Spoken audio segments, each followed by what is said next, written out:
Hello दोस्तों, स्वागत है आप सबका मेरे यूट्यूब चैनल रोहिणी क्लासेस में। तो आज हम क्लास 11th की पॉलिटिकल साइंस का चैप्टर 1 का अगला पार्ट देखने जा रहे हैं, जिसका नाम है संविधान क्यों और कैसे। देखिए, हमने पिछले सभी पार्टों में ये समझने का प्रयास किया कि संविधान क्या है, संविधान के कार्य क्या हैं, संविधान को बनाने वाले कौन थे, संविधान जो है संविधान सभा का गठन किस प्रकार हुआ, संविधान सभा ने किस प्रकार कार्य किया, कैबिनेट मिशन का हमने जो है प्रस्ताव देखा। ठीक है, और आज हम देखेंगे ना कि संविधान में जो जो चीज़ें ली गई हैं वे किस किस देश से ग्रहण की गई हैं, और इस चैप्टर के क्वेश्चंस हम देखेंगे आज। तो चलिए बिना किसी देरी के स्टार्ट करते हैं।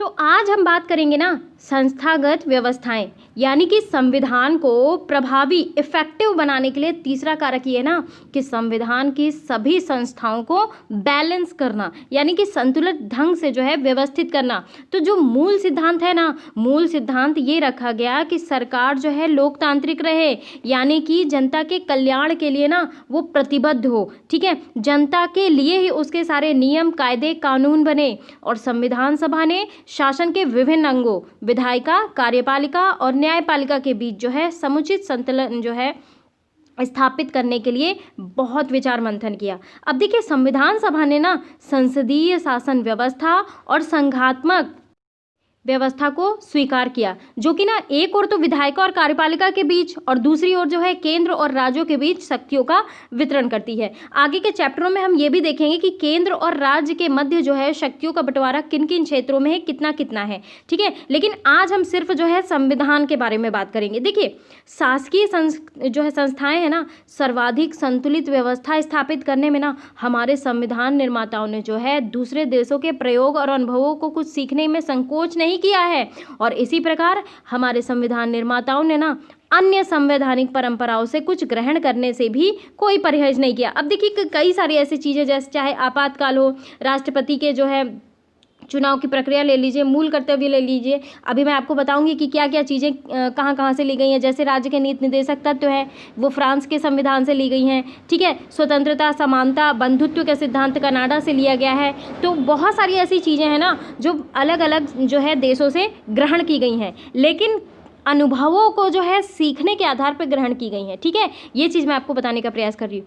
अब देखिए, यह ना उनके व्यापक ज्ञान का प्रमाण है। अब ज्ञान का ही तो प्रमाण है कि अब आप देखिए कि आपके सामने बहुत सारी ऐसी चीज़ें हैं जिसमें आपको किसी एक को सिलेक्ट करना है जो आपके देश की जनता के लिए बहुत सही साबित हो, इम्पॉर्टेंट साबित हो। तो वो भी तो एक जो है दिमाग का ही काम है ना, व्यापक ज्ञान का ही तो जो है प्रमाण है। तो उन्होंने ना किसी भी ऐसे बौद्धिक तर्क और ऐतिहासिक उदाहरण की अनदेखी नहीं की जो उनके कार्य को संपन्न करने के लिए जरूरी था। अब ये है ना कि उन्होंने ना विभिन्न देशों से अनेक प्रावधानों को भी लिया। अभी मैं आपको बताऊंगी और एग्जाम में भी पूछा जाता है। ठीक है, ये भी चीज़ ध्यान रखेंगे। चलिए, अच्छा मैं यहीं बता देती हूँ आपको। ठीक है, तो सबसे पहले बात करेंगे ब्रिटिश संविधान से क्या क्या लिया गया है। नोट डाउन करते जाइएगा। ठीक है, कहाँ से?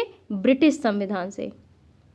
ब्रिटिश संविधान से लिया गया है सबसे पहली चीज़ सरकार का संसदीय रूप। ध्यान रखेंगे, क्या लिया गया है? सरकार का संसदीय रूप, सर्वाधिक मत के आधार पर चुनाव में जीत का निर्णय। ठीक है, दूसरी चीज़ ये ली गई है कानून के शासन पर विचार। ठीक है, तीसरी चीज़ ली गई है विधायिका में अध्यक्ष का पद और उसकी भूमिका। और चौथी चीज़ ली गई है कानून निर्माण की विधि। क्या ली गई है? कानून निर्माण की विधि। अब बात करूंगी अमेरिका के संविधान से क्या लिया गया है। ठीक है, तो अमेरिका के संविधान से ना सबसे पहला और सबसे इम्पॉर्टेंट चीज़ मौलिक अधिकारों की सूची।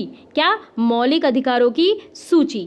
दूसरी चीज़ ली गई है न्यायिक पुनर्विलोकन की शक्ति और न्यायपालिका की स्वतंत्रता। यानी कि न्यायिक पुनर्विलोकन का मैं आपको थोड़ा सा डिटेल बता देती हूँ, मतलब बता देती हूँ। न्यायिक पुनर्विलोकन का मतलब ये होता है ना कि जब गवर्नमेंट कोई बिल या फिर समझ लीजिए आदेश पारित होती है और उसमें अगर कोई क्लैश का काम होता है तो उसकी न्यायिक जांच जो है वो कोर्ट करती है, यानी कि सुप्रीम कोर्ट करती है। तो इसी को कहते हैं न्यायिक पुनर्विलोकन। ठीक है, अगली बात करेंगे आयरलैंड की।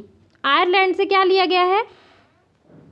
आयरलैंड से लिया गया है राज्य के नीति निर्देशक तत्व। ध्यान रखेंगे। ठीक है, अगर मैं बात करूं फ्रांस से, देखिए ये एग्जाम में पूछा जाता है इसलिए मैं आपको बता रही हूं। फ्रांस से क्या लिया गया है? स्वतंत्रता, समानता और बंधुत्व के सिद्धांत। ठीक है, अगर मैं बात करूं कनाडा, कनाडा से क्या लिया गया है? जो है एक अर्धसंघात्मक सरकार का स्वरूप, ठीक है, और अवशिष्ट शक्तियों के सिद्धांत लिए गए हैं। तो ये चीज़ें मैंने आपको इंपॉर्टेंट चीज़ें बता दी, इसको आप लोग नोट डाउन कर लेना और एक दो बार ना हो तो वीडियो सुन लेना, आपको चीज़ें याद हो जाएंगी जैसे मुझे याद हुई हैं, ठीक है। लेकिन ना उन विचारों को लेना कोई नकलची मानसिकता का परिणाम नहीं था। अब ये कह लीजिए कि जो है विभिन्न देशों के संविधान से लोग जो है नकल कर लिए, अरे भैया नकल में भी अकल चाहिए। उनकी मानसिकता देखिए, हमारे देश के लिए क्या इंपॉर्टेंट है, कौन सी नीतियाँ इंपॉर्टेंट है, ठीक है। बल्कि ना ये बात इससे बिल्कुल अलग है, ठीक है, नकलची मानसिकता से। अब देखिए संविधान के प्रत्येक जो है प्रावधान को इस आधार पर उचित सिद्ध करना था कि वह भारत की समस्याओं और आशाओं के अनुरूप है ना।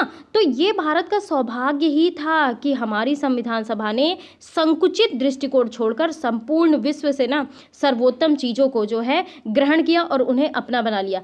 अब ये देखिए कि अमेरिका का सबसे बेस्ट क्या है, मूल अधिकार है, वहाँ से मूल अधिकार ले लिया गया।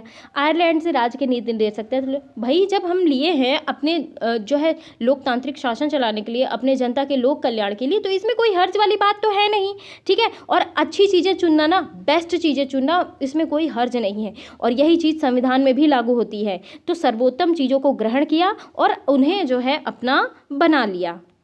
अच्छा, जवाहरलाल नेहरू जी ने जो उद्देश्य प्रस्ताव दिया उसके मुख्य बिंदुओं को भी जान लीजिए, ये भी एग्जाम पॉइंट ऑफ व्यू से बहुत इंपॉर्टेंट है। भारत एक स्वतंत्र संप्रभु गणराज्य है, ठीक है।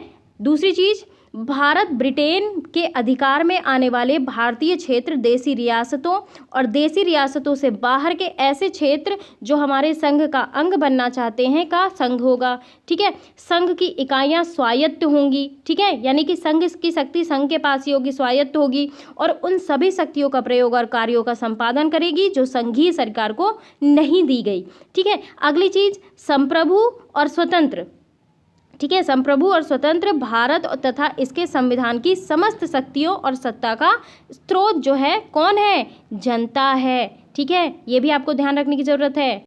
अगर मैं आपको संप्रभुता का मतलब समझाने का प्रयास करूं तो देखिए संप्रभुता का सीधा सीधा मतलब ये होता है ना, एक देश के ऊपर शासन करने का पूरा अधिकार उसी देश की सरकार के पास होना, यानी कि किसी और देश का जो है अधिकार ना होना। तो सरकार चुनने से लेकर ना देश चलाने के सारे निर्णय लेने का पूरा अधिकार उसी देश की सरकार के पास होना, यही चीज़ है क्या, संप्रभुता, ठीक है। ये चीज़ आप ध्यान रखोगे। अगली बात है, भारत के सभी लोगों को सामाजिक, आर्थिक, राजनीतिक न्याय, कानून के समक्ष समानता, प्रतिष्ठा, अवसर की समानता, कानून और सार्वजनिक नैतिकता की सीमाओं में रहते हुए भाषण, अभिव्यक्ति, विश्वास, धर्म, उपासना, व्यवसाय, संगठन और कार्य करने की मौलिक स्वतंत्रता की गारंटी और सुरक्षा दी जाएगी। ये उद्देश्य प्रस्ताव की मैं बात बता रही हूँ आप लोगों को, ठीक है। अगली बात है, अल्पसंख्यकों, पिछड़े व जनजातीय क्षेत्र, दलित व अन्य पिछड़े वर्गों को समुचित सुरक्षा दी जाएगी। अगली बात ये कही गई कि गणराज्य की क्षेत्रीय अखंडता तथा थल, जल और आकाश में इसके संप्रभु अधिकारों की रक्षा सभ्य राष्ट्रों के कानून और न्याय के अनुसार की जाएगी। और अगली बात है, विश्व शांति और मानव कल्याण के विकास के लिए देश जो है स्वेच्छापूर्वक और पूर्ण योगदान करेगा। अब ये देखिए बुक में भी बताया गया है कि विभिन्न देशों से जो है संविधानों में लिए गए प्रावधान, मैंने जैसे आपको बताया कि ब्रिटिश संविधान से क्या लिया गया है, सर्वाधिक मत के आधार पर चुनाव में जीत का फैसला। दूसरा, सरकार का संसदीय स्वरूप, ठीक है। तीसरा, कानून के शासन का विचार। एग्जाम में पूछ लिया जाएगा कि सरकार का संसदीय स्वरूप कहाँ से लिया गया। अब आपको पता नहीं होगा तो आप कैसे टिक करोगे, तो इसलिए आपको ना याद होनी चाहिए चीज़ें, ठीक है। और अगला है विधायिका में अध्यक्ष का पद और उनकी भूमिका। और अगला है कानून निर्माण की विधि। इतनी सारी चीज़ें जो है वो ब्रिटेन के संविधान से ली गई हैं। आयरलैंड से लिया गया है राज्य के नीति निर्देशक तत्व। फ्रांस से लिया गया है स्वतंत्रता, समानता और बंधुत्व के सिद्धांत। अमेरिका से लिया गया है मौलिक अधिकारों की सूची, न्यायिक पुनर्विलोकन की शक्ति और न्यायपालिका की स्वतंत्रता। कनाडा से लिया गया है एक अर्ध संघात्मक सरकार का स्वरूप, यानी कि सशक्त केंद्रीय सरकार वाली संघात्मक व्यवस्था, ठीक है। और जो है अवशिष्ट शक्तियों का सिद्धांत। देखिए संघात्मक व्यवस्था अगर आपको नहीं पता है तो प्लीज़ आप क्लास 10th की जो है क्लास में विजिट करिए, प्लेलिस्ट में दिया हुआ है, मैंने पढ़ाया है क्लास 10th की पॉलिटिकल साइंस। आप उसको पढ़ के आओगे ना तो आपको और अच्छी तरीके से समझ में आएगा। अब देखिए इस चैप्टर को पढ़ने पर निष्कर्ष क्या निकला, ये ना पढ़े तो बिल्कुल गलत बात होगी। तो हम निष्कर्ष देखते हैं, इस चैप्टर को पढ़ने से निष्कर्ष क्या निकला। यह संविधान निर्माताओं की बुद्धिमत्ता और दूरदृष्टि का प्रमाण है। बिल्कुल सही बात है, दूरदृष्टिता और बुद्धिमत्ता। बुद्धिमत्ता की ही तो बात करेंगे कि आप ये सोचो कि एम.एन. राय, मैं आपको बता दूं, एम.एन. राय जो है विभिन्न देशों का दौरा किए और वहाँ पे देखे कि कहाँ कहाँ पे जो है संविधान में क्या क्या नीतिगत चीज़ें अच्छी हैं और उसे अडॉप्ट किया गया। ये बुद्धिमत्ता और जो है दूरदृष्टिता का हेतु प्रमाण है कि उस समय जब हमारा देश स्वतंत्र हुआ, जब ये संविधान बना हमारा और आज तक उसी के बेस पे सारे कार्य हो रहे हैं, तो ये दूरदृष्टिता का हेतु प्रमाण है कि वे जो है देश को एक ऐसा संविधान दे सकें जिसमें जनता द्वारा मान्य आधारभूत मूल्यों और सर्वोच्च आकांक्षाओं को स्थान दिया गया। और यही कारण है ना जिसकी वजह से इतनी जटिलता से बनाया गया, इतनी कठिनाई से बना गया संविधान ना केवल जो है अस्तित्व है बल्कि एक जीवंत सच्चाई भी है। जबकि दुनिया के ना अन्य अनेक संविधान कागजी पोथों पर ही दबकर रह गए हैं, लेकिन हमारे यहाँ संविधान को जीवंत बनाया रखा गया है। ठीक है, देखिए अगर मैं थोड़ा सा बात करूं, भारत के संविधान जो है ना वो एक विलक्षण दस्तावेज है। क्यों? क्योंकि जो ना अन्य अनेक देश, खासतौर से या समझ लीजिए दक्षिण अफ्रीका के लिए एक प्रतिमान हो गया। यानी कि 3 वर्ष तक ना संविधान बनाने की प्रक्रिया का मुख्य उद्देश्य यह रहा कि ऐसा संतुलित संविधान बनाया जाए जिससे संविधान द्वारा निर्मित संस्थाएं अस्त व्यस्त या काम चुलाई व्यवस्था जो है मात्र ना हो बल्कि लोगों की आकांक्षाओं को एक लंबे समय तक संजोए रख सके। ठीक है, और आप जो है अगले भाग में आप देख सकेंगे इनकी व्यवस्थाओं के बारे में, यानी कि अगले चैप्टर में हम देखेंगे। लेकिन अब हम बात करेंगे इस चैप्टर के क्वेश्चन आंसर के बारे में। ठीक है, तो स्टार्ट करें क्वेश्चन आंसर करना। आप लोग रेडी हो? तो चलिए पहला क्वेश्चन देखते हैं। इनमें से कौन सा संविधान का कार्य नहीं है? कौन सा नहीं है? आप लोग सोच लो। तो इनमें से जो है यह सुनिश्चित करना कि सत्ता में अच्छे लोग आए, ये संविधान का कार्य नहीं है। ठीक है, अगला क्वेश्चन है, देखिए निम्नलिखित में से कौन सा कथन इस बात की बेहतर दलील है कि संविधान की प्रामाणिकता संसद से ज़्यादा है? तो कौन सी है? संविधान ही ये बताता है कि संसद कैसे बनाई जाए और इसे कौन कौन सी शक्तियां प्राप्त हो। तो राइट आंसर होगा ग। अगला क्वेश्चन है, इसमें यह बताना है कि कौन सा सही है कौन सा गलत। तो सबसे पहला देखते हैं, सरकार के गठन और उसकी शक्तियों के बारे में संविधान एक लिखित दस्तावेज है। ये सही है कि गलत? बिल्कुल सही है। ठीक है, अगला देखेंगे, संविधान सिर्फ लोकतांत्रिक देशों में होता है और उसकी ज़रूरत ऐसे ही देशों में होती है। तो ये सही है कि गलत? ये जो है ये गलत है। ठीक है, अगला देखेंगे, संविधान एक कानूनी दस्तावेज है और आदर्शों और मूल्यों से इसका कोई सरोकार नहीं है। तो क्या ये सही है? ये भी गलत है। ठीक है, अगला है, संविधान एक नागरिक को नई पहचान देता है। बिल्कुल देता है, ये सही है बिल्कुल। ठीक है, अब हमें ये बताना है, क्वेश्चन बताएं कि भारतीय संविधान के निर्माण के बारे में निम्नलिखित अनुमान सही है या नहीं। अपने उत्तर में कारण भी बताएं। सबसे पहला है, संविधान सभा में भारतीय जनता की नुमाइंदगी नहीं हुई। इसका निर्वाचन सभी नागरिकों द्वारा नहीं हुआ। अब देखिए, अगर मैं आपको इसका रीज़न बताने का प्रयास करूं तो संविधान सभा में भारतीय जनता की नुमाइंदगी नहीं हुई और इसका निर्वाचन जो है सभी नागरिकों द्वारा नहीं हुआ। क्यों? क्योंकि जिस चुनाव के आधार पर ना संविधान सभा का गठन किया गया था वह सीमित मताधिकार पर था, ना कि वयस्क मताधिकार पर। यह चीज़ आप लोग ध्यान रखो। ठीक है, सीमित मताधिकार पर था। ठीक, और वयस्क मताधिकार पे नहीं कि 18 वर्ष से जो भी ऊपर हैं वो जो है अपना वोटिंग दे। हालांकि इस संविधान सभा को ना मनोनयन की प्रक्रिया द्वारा अधिक से अधिक प्रतिनिधित्व जो है बनाने का प्रयास किया गया। ठीक है, ये चीज़ ध्यान रखेंगे आप लोग। अगला है, संविधान बनाने की प्रक्रिया में कोई बड़ा फैसला नहीं लिया गया क्योंकि उस समय नेताओं के संविधान की बुनियादी रूपरेखा के बारे में आम सहमति थी। तो देखिए, संविधान सभा में ना अनेक बड़े फैसले लिए गए। वह कह लीजिए कि संविधान सभा में सदस्यों ने बुनियादी रूप में जो है रेखा को संबंध में जो है आम सहमति भी नहीं थी। तो विचार विमर्श या वाद विवाद के आधार पर ना जो है उत्पन्न आम सहमति के आधार पर अनेक ऐसे महत्वपूर्ण विषयों पर निर्णय लिया गया जिन पर सदस्यों के मतभेद थे। अगला क्वेश्चन है, संविधान में कोई मौलिकता नहीं है क्योंकि इसका अधिकांश हिस्सा दूसरे से लिया गया है। अब ये बताइए, मौलिकता नहीं है क्यों? क्योंकि भारतीय संविधान ना अनेक देशों के स्रोत है। जैसे भारत सरकार का अधिनियम हो गया, 1935, ठीक है। और जो है 1928 का रिपोर्ट आपको पता ही है, नेहरू रिपोर्ट और अन्य विकासवादी। तो ये सारी चीज़ें जो है अधिकांश भाग विभिन्न देशों से लिया गया है। लेकिन ये कहना बिल्कुल गलत होगा ना कि संविधान में मौलिकता नहीं है, संविधान में मौलिकता है, ठीक है। अगला क्वेश्चन है, भारतीय संविधान के बारे में निम्नलिखित प्रत्येक निष्कर्ष की पुष्टि में 2 उदाहरण दें। सबसे पहला है, संविधान का निर्माण विश्वसनीय नेताओं द्वारा हुआ, उनके लिए जनता के मन में आदर था। तो बिल्कुल मैं 2 उदाहरण देना चाहूँगी आपको। डॉक्टर राजेंद्र प्रसाद हो गए, डॉक्टर भीमराव अंबेडकर हो गए, ठीक है, ये उदाहरण हुआ। अगला है, संविधान ने शक्तियों का बंटवारा इस तरह किया जिसमें उलटफेर मुश्किल है। तो बिल्कुल उलटफेर मुश्किल है कि क्यों? क्योंकि 3 भागों में विभाजित किया ना, एक केंद्रीय सूची, राज्य सूची और समवर्ती सूची। और केंद्रीय सूची में 97 विषय को शामिल किया गया, प्रांतीय यानी कि राज्य सूची में 66 विषय को और समवर्ती सूची 47 जो है विषयों को, ठीक है, ये चीज़ ध्यान रखेंगे आप लोग। अगला है, संविधान जनता की आशा और आकांक्षाओं का केंद्र है। 2 कारण इसके बहुत अच्छे कारण है, ट्रिमेंडस कारण है। पहला मौलिक अधिकार और दूसरा है राज्य के नीति निर्देशक तत्व। ये चीज़ आप लोग ध्यान रखना। अगला क्वेश्चन है, किसी देश के लिए संविधान में शक्तियों और जिम्मेदारियों का साफ साफ निर्धारण क्यों जरूरी है? इस तरह का निर्धारण न हो तो क्या होगा?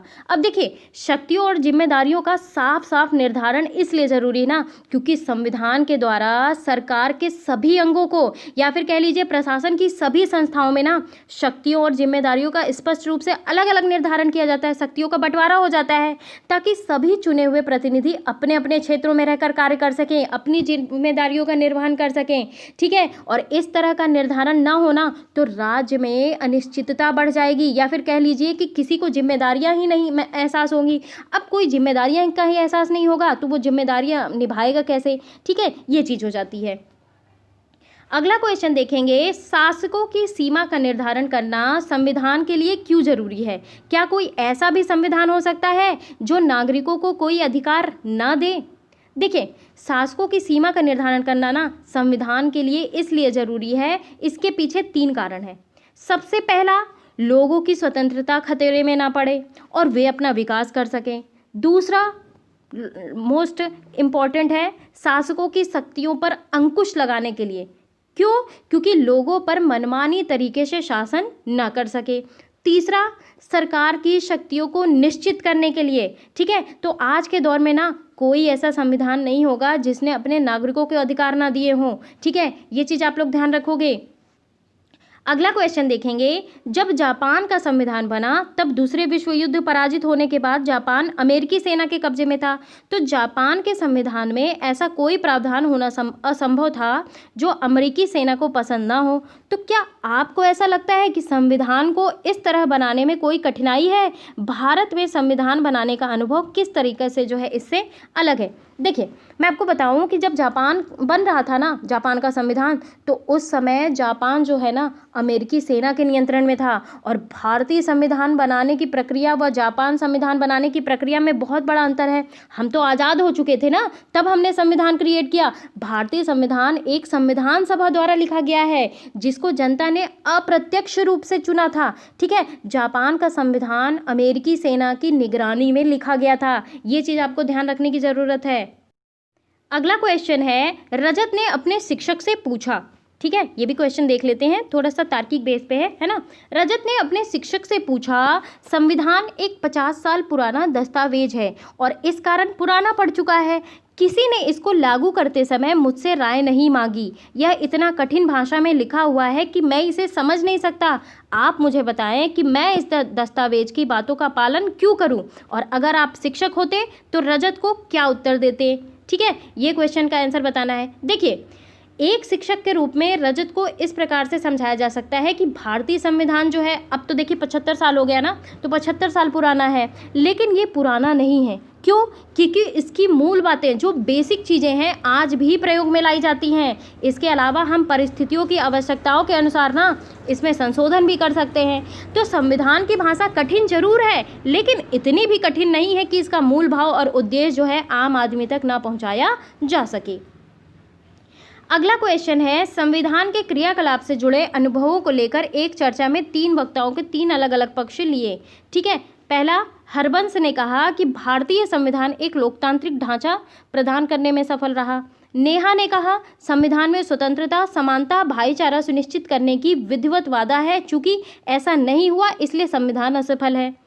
नाजिमा ने क्या कहा ये भी देख लीजिए, संविधान असफल नहीं हुआ, हमने इसे असफल बनाया है। तो क्या आप इनमें से किसी के पक्ष से सहमत हैं, और यदि हाँ तो क्यों, और यदि नहीं तो क्यों नहीं? ठीक है, मैं तो जो है नेहा की बातों से सहमत हूँ। क्यों, कैसे? संविधान ने समानता, स्वतंत्रता और भाईचारे बढ़ाने का वायदा भी किया है, और इस हद में जो है ना काफ़ी हद तक इसमें प्रयास भी किया है। ठीक है, ये चीज़ आप लोग ध्यान रखोगे। अब चलिए थोड़ा सा रिकॉल कर लेते हैं हमने अभी तक चैप्टर्स में क्या क्या देखा। सबसे पहली चीज़ हमने ये देखी कि हमें संविधान की आवश्यकता क्यों हुई? निर्णय लेने की शक्ति की विशेषताओं के लिए, सरकार की शक्तियों की सीमाएं लगाने के लिए, समाज की आकांक्षाओं और लक्ष्यों को पूरा करने के लिए, राष्ट्र की बुनियादी पहचान के लिए। ठीक है, इन सब चीज़ों के लिए जो है हमें संविधान की आवश्यकता पड़ी। दूसरी चीज़ हमने क्या देखी? हमने देखा संविधान का निर्माण कैसे हुआ, भारतीय संविधान का। ठीक है, इसकी पहली बैठक कब हुई? आप लोग रिकॉल करते रहो क्या क्या मैंने पढ़ाया है। ठीक है, पहली बैठक हुई 9 दिसंबर 1946 अविभाजित भारत में। ठीक है, फिर इसकी बैठक कब हुई? 14 अगस्त 1947 को विभाजित भारत में। ठीक है, और 1935 में स्थापित प्रांतीय विधानसभाओं में सदस्यों द्वारा अप्रत्यक्ष विधि से, ध्यान रखेंगे, अप्रत्यक्ष विधि से संविधान सभा के सदस्यों का चुनाव हुआ, और संविधान सभा की रचना लगभग उसी योजना के अनुसार हुई जिसे ब्रिटिश मंत्रिमंडल की समिति यानी कि कैबिनेट मिशन ने प्रस्तावित किया। ठीक है, संविधान बनने में कितना समय लगा? 2 वर्ष 11 माह 18 दिन का जो है समय लगा, और 26 नवंबर, ध्यान रखेंगे, 26 नवंबर 1949 को पूरा हुआ। ठीक है, अगली चीज़ हमने ये देखी थी कि संविधान की सर्वोच्चता से आप क्या समझते हो? देखिए, संविधान की सर्वोच्चता से सीधा सीधा मतलब ये है कि कोई संस्था या फिर कह लीजिए सरकार का कोई अंग, या जैसे देखिए विधान पालिका हो गए, कार्यपालिका हो गई या फिर न्यायपालिका, संविधान से ऊपर नहीं है, यानी कि संविधान ही सर्वोच्च है। ये सभी अपनी शक्तियों और क्षेत्राधिकार का प्रयोग संविधान के ऊपर जो है निर्भर हैं करने के लिए। ठीक है, हमने जो है लचीले और कठोर संविधान से भी मतलब समझा। लचीले संविधान से हमने तात्पर्य क्या समझा था? जिस संविधान में सरल प्रक्रिया से परिवर्तन किया जा सके वो लचीला, और जिस संविधान में जो है सरल प्रक्रिया से परिवर्तन ना किया जा सके वो कठोर संविधान। ठीक है, अगली बात हमने की संविधान सभा में कितने मेंबर्स थे। ये मैं ऐसे ही नहीं बता रही हूँ, ये सारे एग्जाम में आए हुए क्वेश्चंस हैं। ठीक है, तो ये आप ध्यान रखना, संविधान सभा में कितने मेंबर्स थे, तो ये थे 389 मेंबर। ठीक है, भारतीय संविधान कब पूरा हुआ? 26 नवंबर 1949। कब पूरा हुआ? 26 नवंबर 1949। संविधान लागू कब हुआ? 26 जनवरी 1950। ठीक है, ये सारी चीज़ें आप ध्यान में रखना। ठीक है, और क्या हमने देखा था? भारत के संविधान का स्रोत क्या है? 1935 भारत सरकार अधिनियम। जैसे कि मैंने आपको बताया कि ब्रिटेन के संविधान से क्या लिया गया, अमेरिका के संविधान से क्या लिया, ये मैं आपको बता ही चुकी हूँ। ठीक है, अब देखिए, संविधान ना जिसके माध्यम से किसी देश को सुचारू रूप से चलाया जाता है, एक ऐसी लिखित पुस्तक है, ठीक है, जो शासन चलाने में सहायक होती है। ये चीज़ आप लोग ध्यान रखना। आई होप मैंने आपको सब चीज़ें रिकॉल करा दी हैं। ठीक है, तो चलिए आज यहीं ख़त्म होता है फर्स्ट चैप्टर, और अब हम बढ़ेंगे दूसरे चैप्टर की तरफ। तो गाइस, कैसा लगा मेरा ये वीडियो ज़रूर आप मुझे कमेंट बॉक्स में बताएं। चैनल को सब्सक्राइब ना किया हो तो ज़रूर कर लें, और क्योंकि मैं ऐसी ही वीडियो आपके लिए लेकर आती रहूँगी। क्लास 12th जब तक पूरा नहीं कर दूँगी ना तब तक चैन नहीं लूँगी। ठीक है, और इसके बाद भी ना मैं आपके लिए ऐसी इंपॉर्टेंट चीज़ें लाती रहूँगी जो एग्ज़ाम के लिए बहुत इंपॉर्टेंट है। क्योंकि क्या है ना कि अब ना एग्ज़ाम का जो है क्राइटेरिया और एग्ज़ाम पैटर्न बिल्कुल चेंज हो रहा है। ठीक है, सारे एग्ज़ाम के पैटर्न जो हैं वो एनसीईआरटी को फॉलो कर रहे हैं। क्यों फॉलो कर रहे हैं? क्योंकि एनसीईआरटी ना पहले तो बेस क्लियर करता है, कई सारे ऐसे फंडामेंटल चीज़ें हैं जो क्लियर करता है कौन? एनसीईआरटी। ठीक है, आप एनसीईआरटी पढ़ने के बाद जब क्वेश्चन लगाओगे ना तो आपको तब पता चलेगा कि कितने क्वेश्चन आते हैं एनसीईआरटी से। ठीक है, तो गाइज मैं यहीं अपनी वाणी को विराम देती हूँ। प्लीज़ गाइज लाइक कर दिया करिए, शेयर कर दिया करिए वीडियो, और बेल आइकन जरूर प्रेस कर दिया करिए। ठीक है, थैंक यू वेरी मच।